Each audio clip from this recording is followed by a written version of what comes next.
So that's basically why I wrote this piece to share with them. So this is the piece I'm going to do. And it's titled, To Breed a Suicide Bummer. Nice. That's a roll. Why do people become suicide bombers?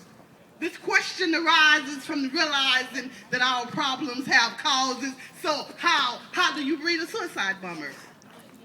Do you bring them up to believe extreme measures are the only way their agenda can be achieved? Or are they slowly produced, one incident at a time until it has been instilled that to kill is more of a spiritual journey than an actual crime? Or is it more than just outside incidents that contributes to such extreme activity? Can it be an inherent belief that victims of suicide bombers are simply war casualties? Were there suicide bombers before the Oslo Peace Accords, or were they being bred? Perhaps when legal venues to challenge policies and illegal land confiscations were removed and courts was no longer an option and Palestinians was told they simply had to understand this was no longer their land, and now they were of a different state, suicide bombers was being bred. When constraints were removed for Israel to use F-16s and American tanks, I think that suicide bombers was being bred. Yep. When Israel realized that now there would be no American and European intervention if they committed war crimes, when land was occupied one parcel at a time, suicide bombers was being bred.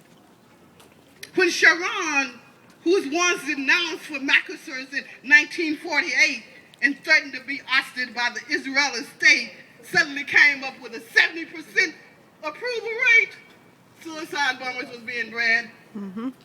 When the West Bank unemployment rose 60% and our Palestinians lived on $2 a day while Israelis' counterparts lived on $20,000 a year.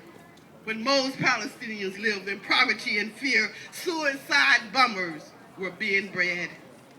When there was no interactions between Palestinians and Israelis, no change to challenge prejudice, no change to see common similarities of humanity, suicide bombers were being bred. So tell me, how do you breed a suicide bomber? Because suicide bombers are being bred in America. Suicide bombers are being bred in Iraq, Afghanistan, India, and Pakistan. Suicide bombers are being bred all over this land. And then when I breathe in, I hear a new world breathing out. Thank you. Woo!